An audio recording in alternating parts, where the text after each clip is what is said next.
really hate Kim Jong Un, the North Korean leader's massively over-the-top eating habits will probably make you dislike him even more. From imported cheeses and expensive liquors to fine wines and gourmet dinners, this is what Kim Jong Un loves to eat and drink.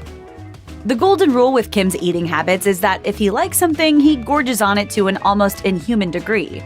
Take Emmental cheese, for example. This hole-riddled Swiss cheese is best known for its sweet aroma, fruity flavor, and iconic appearance, as well as the complicated process by which it's made. Kim loves Emmental cheese, having likely picked up a taste for it during his school days in Switzerland. In fact, he likes it so much that he had to step out of the public eye in 2014 for health reasons, which, according to the South Korean newspaper Yonhap, was an affliction of gout. Yonhap went on to report that Kim's gout was thought to be brought on by his high-calorie diet, lack of exercise, and obsession with cheese. I can ignore the cheese! Yeah, I'm sorry, just do it! North Korea's government has even been known to send representatives across the world in order to better serve the state's cheese-producing infrastructure. In 2014, Pyongyang officials visited a French dairy college in an attempt to secure more fine cheeses for their country and their leader. Sadly, they were reportedly turned down. Oh well. Sushi has been a vital part of life in North Korea's upper echelons since long before Kim came to power. Kenji Fujimoto was Kim Jong-il's long-serving personal sushi chef, and says he was Kim Jong-un's friend and playmate during their childhood and teen years. He recalls the younger Kim having an affinity for sushi made with toro, the fatty part of the tuna, which is the same cut his father loved. Fujimoto told Mail Online, "I used to make sushi for the general at least once a week, and Jong-un always joined the dinner, so I could say Jong-un likes sushi." Fujimoto had arrived in North Korea in 1982 on a one-year contract to teach sushi making to Pyongyang chefs.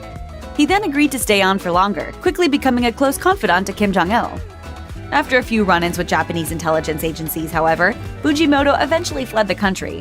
When Kim Jong-un took the country's reins in 2012, however, Fujimoto was invited back for a visit, which would imply some kind of genuine goodwill towards his father's former sushi chef. Either that, or he really liked his sushi. In a 2013 interview with GQ, Fujimoto announced his intentions to return to North Korea for good, and in 2017 he opened a sushi restaurant in Pyongyang.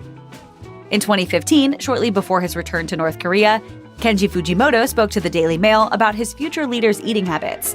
Recalling his 2012 visit to the country, Fujimoto explained that he had attended a boozy, extravagant banquet at which Kim Jong-un was present, giving some insight into the kinds of delicacies Kim prefers.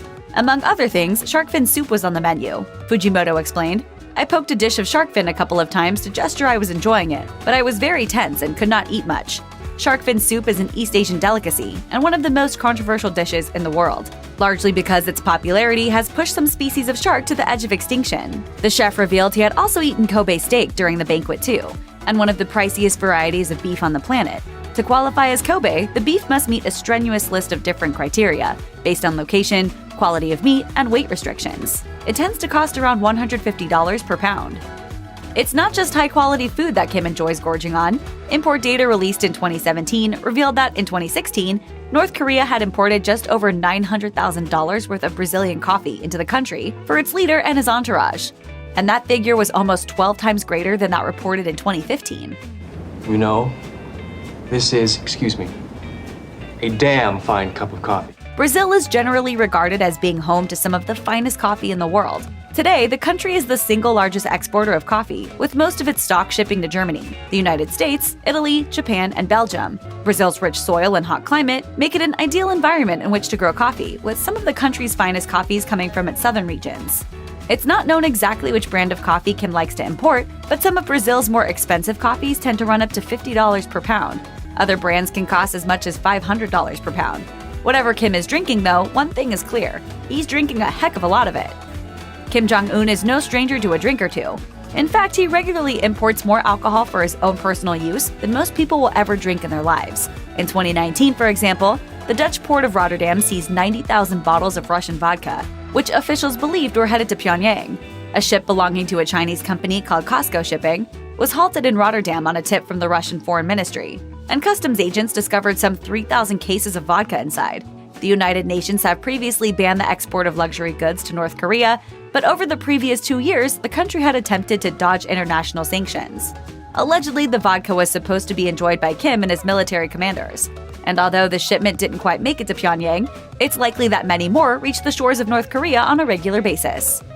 Not just the bubbly of choice for French connoisseurs, movie stars, and yacht enthusiasts, champagne is also a favorite among planet Earth's worst despots. Kim Jong Un, of course, is no exception. During his sit-down with the Daily Mail, Kenji Fujimoto revealed that Kim's love of fancy booze has probably contributed to his ever-expanding waistline. Fujimoto told the website, "He drank a lot. His favorite was Cristal, usually about 2 bottles in a sitting." Produced by the Louis Roederer estate, Cristal was created in 1876, at the behest of Tsar Alexander II of Russia. Described by the estate as a remarkably balanced and refined champagne, Cristal is known for its silky texture and fruity aromas. Perhaps more importantly, however, it is also ludicrously expensive. Bottles regularly sell for well over $100, with some larger formats going for upwards of $11,000. Considering the name Cristal is practically synonymous with a lavish, extravagant lifestyle, it's not surprising that Kim enjoys it so much. Under Kim Jong-il, North Korea allegedly spent around $1 million every year on Hennessy, a brand of French cognac which costs about $630 per bottle in North Korea. For what it's worth, that's more than most North Koreans make in a year. Kim the Elder had often been spotted drinking Hennessy at meetings and summits with world leaders, and it's very likely that the apple hasn't fallen far from the tree. At the very least, it's not hard to imagine there's still a little of Kim Jong-il's Hennessy stash left lying around. Hennessy is one of the world's finest and largest cognac producers. Established in 1765, the estate's product has been enjoyed by such historical figures as King George IV and Tsar Alexander I, and has been drunk all across the world. Exactly how much Hennessy Kim consumes on a daily basis is unclear, but the amount the country spends on importing it would imply they bring in thousands of bottles every year. Even accounting for his military attaché, his entourage, and his personal friends, that's a whole lot of cognac. According to Kenji Fujimoto, Kim has a particular penchant for French wine, and once boasted about drinking 10 bottles of Bordeaux in a single night. Although this claim did come from a man who insists he started driving at the age of 3, so you can probably take it with a grain of salt. Considering Bordeaux could mean any number of different wines, it's hard to gauge how much money this would cost. A bottle of Bordeaux could easily sell for no more than a few dollars. Equally, however, it could also fetch thousands of dollars. It just depends on which wine estate produced it, and when. But let's face it, Kim probably didn't go for the cheap stuff. As for the 10 bottles in one sitting claim, well, a bottle of red wine tends to contain around 5 glasses, meaning on that fateful night, Kim would have had drunk around 50 standard-sized drinks. For what it's worth, drinking only 5 glasses every week can knock years off your life. The exact health effects on a human who manages to drink 50 glasses of wine in one go aren't particularly well known, however, largely because it'd be basically impossible to do that without passing out. According to a 2014 report by UK tabloid Metro, Kim regularly drinks snake wine, a popular drink that includes a dead cobra in the bottle, which is thought by some to increase the virility of the drinker. Kim's reliance on snake wine is said to have come from his desire and failure to father a second child with his wife. In the report, a South Korean expat explained, "The elite in the country joke that he is too big to please his wife, and that's why they do not have any other children." One senior official said that Kim regularly drinks snake wine, a popular drink that includes a dead cobra in the bottle, which is thought by some to increase the virility of the drinker. Kim's reliance on snake wine is said to have come from his desire and failure to father a second child with his wife. In the report, a South Korean expat explained, "The elite in the country joke that he is too big to please his wife, and that's why they do not have any other children." One senior official said that Kim was drinking many bottles of snake wine to help him in the bedroom department. Snake wine is popular all across South China and Southeast Asia.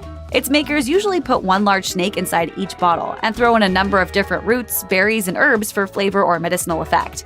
The flavor is said to be earthy and similar to rice wine with a protein finish, like a fishy chicken. Occasionally, the snake is drowned in the alcohol during the winemaking process, leading to the occasional incident in which half-living snakes have leapt out of the bottle and attacked the drinker. Snakes. Why did it have to be snakes? As a state leader, Kim often finds himself attending lavish dinners, banquets, and other similar events. Unsurprisingly, the menus at such events tend to be chock full of hot cuisine and gourmet dishes.